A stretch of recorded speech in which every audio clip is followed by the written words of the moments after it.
Ngikhuluma ngedwa njengohlanya. Ngihamba nje kancane kancane ngithi. Ngikhuluma ngedwa njengohlanya.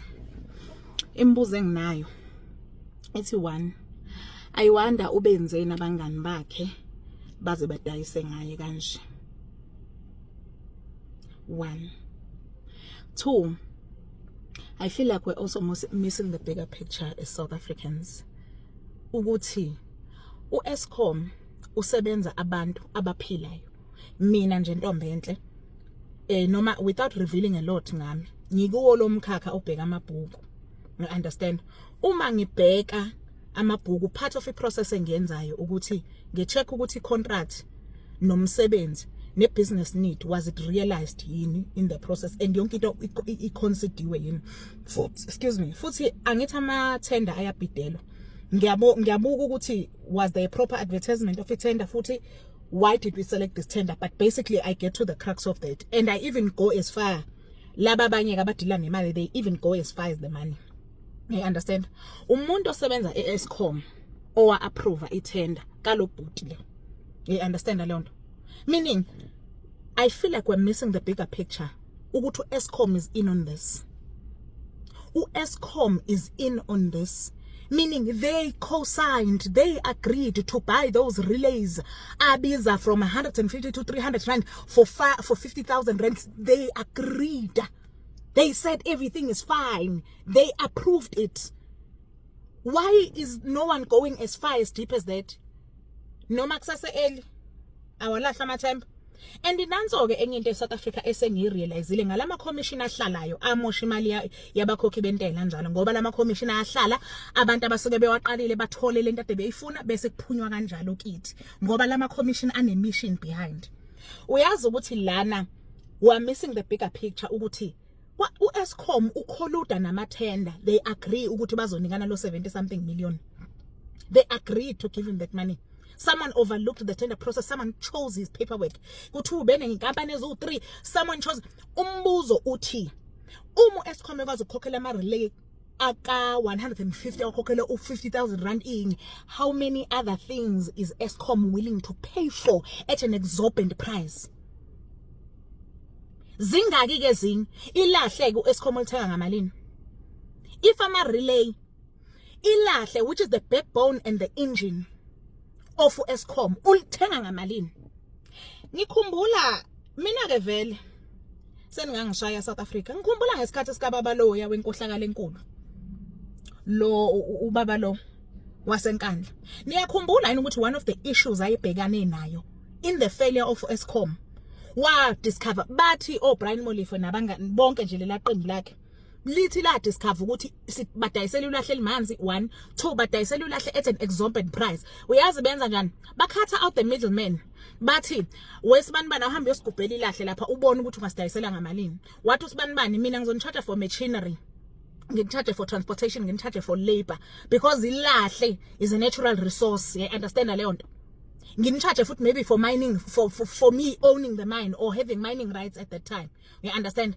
But what imang calculator, and apparently the difference was so large ukuthi ithan lelahle ebelikade lidayiswa let's say ngo 5 rand lono wagcina sefakwa mhlabeliwe sakhe wagcina elidayisa mhlambe ngo 1 rand. You understand? This thing yaka Eskom corruption and state-owned entities in South Africa is nothing new. They are all in on it. Babanga ukuntshontsha. And umbuzo njoba ngizobuyela nje ngithi uma umuntu omnyama ekwazi ukuntshontsha kanje kaEskom, I wonder ukuthi abelungu benzani bona. I wonder ukuthi abelungu benzani. Uma umuntu onethenda yama relay ekwazi ukudayisa relay ka 300 rand ayidayise ngo 50,000, abelungu ke laba abane machinery abadayisa inland ama valve phela iindustry operator ngeinto eziningi. I wonder how much money they are making. Ugesi wethu namuhla eSouth Africa ufailiswe ngamabomu, udura ngamabomu because why? uEskom udayisela izinto at an exorbitant price, but nakhona uEskom is in on it. uEskom ukholuda nama tender ukubulala abantu base South Africa. I wonder benzeni baze bamhlinze kanje. And naye akananhliziyo, akayena umuntu, akananhliziyo. Ukwazi ukudla imali engaka. kwazi nje umuntu omnyama awushawa uvalo, umuntu awushawa uvalo benemizi ewu-17. Mhlawumbe ngoba ngaze ngize ngibe nayo imizi ewu-17 ngathi ngishawa uvalo guys, nginesalary yami encu ngishawa uvalo ukuthi iyakuphela. I wonder umuntu ohola imali encane kunami uphila ngani. I wonder people who earn less than me and nami ngihola into engekho ayinganelisi. I wonder abantu base South Africa baphila ngani. 17 houses. I need you to hear me out, right? People lost their lives because of load shedding. People lost their businesses and missed important key milestones because of load shedding. All right. But I need you to understand the gravity of the situation. I'm going to rerun what I said. People lost their lives. A 3-year-old lost life because of a certain individual that wanted 17 luxury properties. People lost their businesses, lost their source of income, missed graduation, missed important events because of a certain individual that wanted 4 luxury cars in different color. That's the gravity of the situation. And I feel like the people that are not understanding, yes, it's okay to make this a joke, but we need to understand what's currently happening in this country. Mind you, that's just Eskom alone. Do you know how many SOEs the South African government has? That's the gravity of the situation. And as a country, I don't think we are angry enough to hold the people that we've elected into power accountable for what's currently happening in this. For the past 2 days, I've been realizing all this time, this expensive electricity that we've been buying, and it doesn't stop increasing. It keeps on increasing every 6 months. We've actually been paying for people's houses in Zimbabwe, farms with rivers and 100 cows, expensive designer clothes, luxury holidays, luxury cars. Yo, yaze yadlala ngathi government yethu shem. And you can tell me hore motho a lefang relay ya 50,000 while relay ile 450 ko shopong was the cheapest one ka quotation. There's no way. So le batho ba fanang ka di-tenders sense ba investigate ba tshware because what? Ke sure there's someone who submitted and said nka lefa relay one ka 2,000 rand, but because banyakoja they chose 50,000 per relay. Yo. Like and repost. Ngizula sikulu leni kasi news ngibuyile abantwana basekhaya, but yabona ngibuye ngoba ngizokhuluma ngoba bengisho ukuthi I hate ukuthi every corruption ekhona mntana sekhaya has a black face mntana sekhaya. We have the media emhlophe and the white monopoly capital mntana sekhaya aba control narratives. But lo hayi wrong mntana sekhaya, no. I wonder, this is not here to defend the wrong. Wrong. But he is the example mntaniseka ngifuna ukusebenzisela yona ukuthi corruption in South Africa always has a black face mntaniseka. Yabona, there are many bigger stories mntaniseka about white corruption mntaniseka. White collar crime, as they would say kwamanye amazwe mntaniseka. Yona lo hayi wrong mntaniseka, wrong.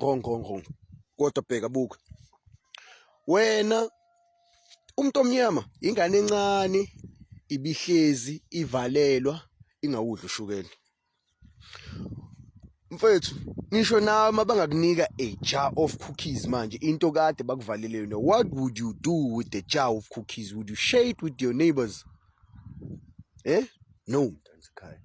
The greatest point mina engifuna ukuyisho ngalento le ukuthi ukulimala kwethu goes deep inside, because we say we are trying to fight against the system and we be part of the system, and when we make money off the system mntansekhaya as benefit anything ezoyisa umuntu omnyama phambili.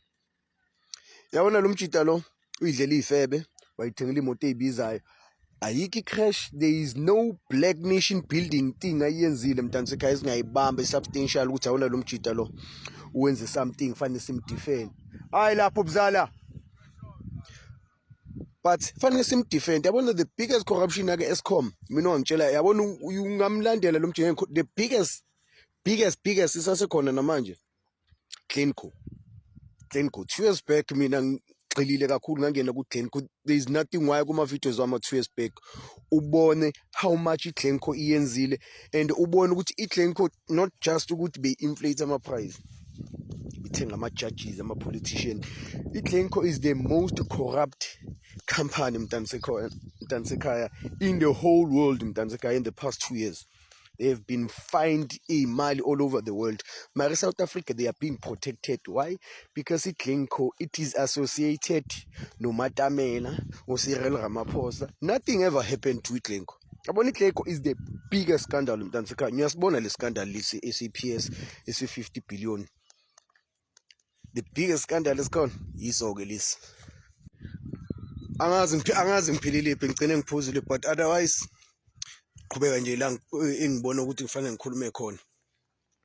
The biggest corruption bekuyi-Glencoe Mntansekhaya. The second biggest corruption Mntansekhaya i-procurement ye-diesel Mntansekhaya iyaka Eskom, and the third biggest corruption ekhona ku-Eskom yiyo lama IPP, ama-independent power producers ahlangane nale green environmental effort le ukuthi i-green energy, ama-solar panel.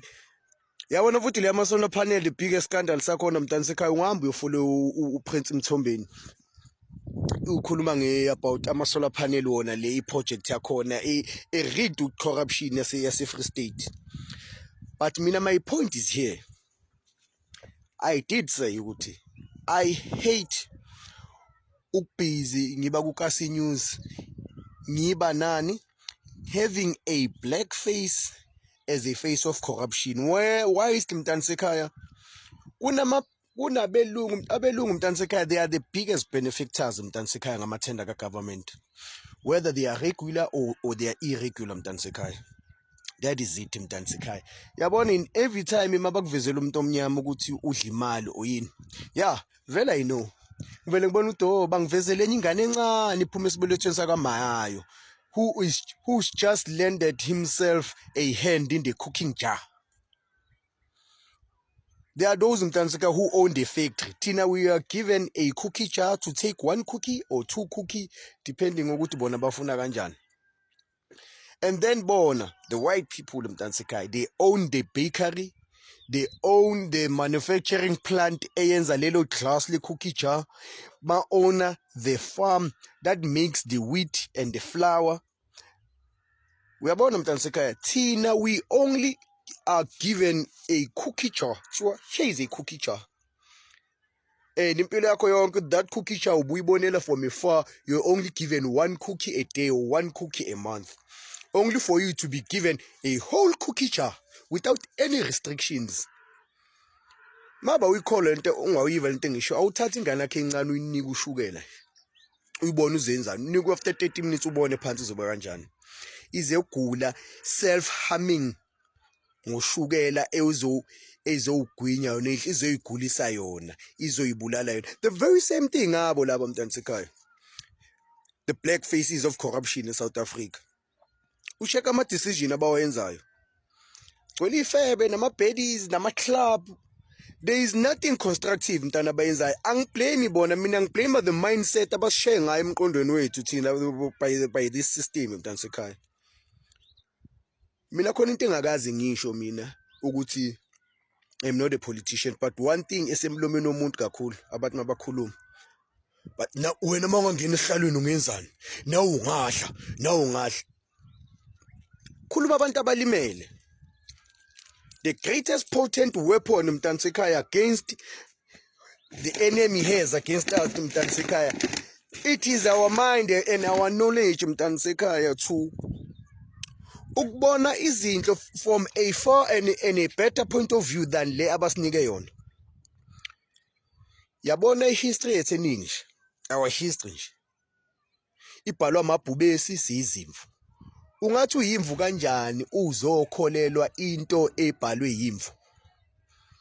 And naye bathanda ukwenza kanje thina eSouth Africa Mntansekhaya. Siyihlahla sivotela imbazo ukuthi ibe upresident wethu. Ngobani? Ngoba imbazo inesibambo seplangwe. Manje siyibona kahle ukuthi imbazo ingane yakithi. Those are white people, Mtansekai. Sihlahla sonke as black people, Mtansekai. And bona they are the exes, Mtansekai. Then a majority of us vote for Imbazi.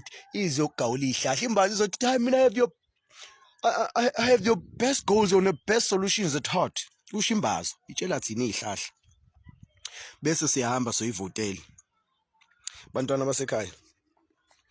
Corruption, it goes deeper than imali na yonke into. Yabona? Lo mjita lo, just like many other black people, imali bayidla ku the very same wise institutions la usithi silwa against bona. Bathenga ama-Ferrari, khona umuntu omnyama waziwe no-own Ferrari, company Ferrari, ona shares. Bathenga ama-aeroplane, bathenga imoto ema-Santini kuphi. They benefit from the system. Bese bathatha imali from the very system bayibusela ku the very same system. Abeka abavula ama-trust, ama-orphanage emalokishini, ba-akha ama-clinic. Mina manje corruption ngidla 100 million sekungafanele nihambe nokhipha umphakathi bathi umphakathi ngiwakhele i-town hall, umphakathi ngiwakhele i-clinic, umphakathi ngiwakhele izitrade. Yiyo i-revolutionary change corruption esiyifunayo lokuthi we take from the system to build our own. Bona i-corruption yamanje ngoba balimele Mtansekhaya. Yabona balimele Mtansekhaya. I-revolution is not about being inside the system Mtansekhaya. Ukuthi udla imali uyobabonisa ubone uyochoma. No Mtansekhaya, but we understand. Sivukile nawe ngithi vuka ufane nami nabanye. Should you get a chance nawe ukuthi ube ihlalweni salo mjita lo, noma ngabe wena uzo-inflate ama-price or uzenzani, but make sure Mtansekhaya ukuthi i-benefit yakho, the greatest benefactor yakho Mtansekhaya to le corruption or black corruption oyenzayo izo-benefit abantu abamnyama, because we will always be there to defend you. Just like now I'm here to defend a black man because ngiyazi the greatest corruption it is white corruption. So bazosivezela the little bit nyana corruption kube ngathi yena he's corrupt vele.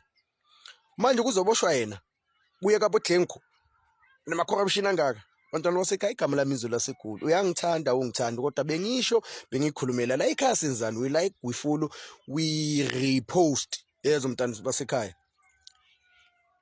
Black person is not the face of corruption. The greatest corruption ekhona it is white corruption. Izolo laseGoli. Ikasi News, emakaya, eGoli Sport, itanko. Let's pray, guys.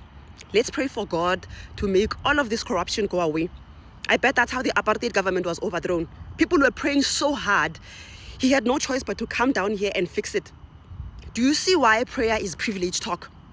Do you see why it was used to keep you stuck so that you do nothing about anything? And that's why I don't like engaging in these privilege talks. Because what do you mean a person who does not know where their next meal is gonna come from must come down and not be anxious because the universe doesn't respond well to a dysregulated nervous system? Do you know what hunger is? Have you ever had a need for a roof over your head? Even the most devoted Christians, guys, know that a prayer without work is dead. I'm also just a girl having this conversation with you, by the way, but I hope you realize that some of these conversations are not for you as a poor black South African. Some of these conversations are just internet talks. They are for certain social classes, not you and I. And I hope you know that the God that you are praying to is that rich guy. They are the decision makers. They are in control. But okay, keep praying. Hello Mzansi, welcome to Mgosi waseMzansi. People are saying ukuthi bafuna ama-answers from Eskom ngemva kokuthi kuvakale esigigaba sasiyabonga Nkosi indoda yaleli Nkosi ngetimali latidlile taka Eskom. People are saying ukuthi kanti igezi idura kangaka bantu sifanda tindlu tabo leti 17 timoto maplaza bo. So people are saying ukuthi they want Eskom to answer ukuthi bakhona njani bona ku-approve tonke leti leti tsindibita 350 tsindibita 450 munda claim 50,000 for leyo nto leyo i-approve bangayiboni inkinga. And people are saying ukuthi if siyabonga khona kudla imali tengakata Eskom bangakanani labanye abantu labayidlako imali yaka Eskom. People are saying ukuthi bengasebenzi i1 abakhishwe bonke. It's just so sad ukuthi ma-taxpayers abhadala i-tax intela, and for people ukuthi bayiluthe leyo mali leyo, igezi ichubeke ibe expensive, i-load shedding ibe khona eSouth Africa. Do comment your thoughts down in the comment section. Don't forget to hit the notification bell. I'll see you on the next one. I'm signing out, so goodbye.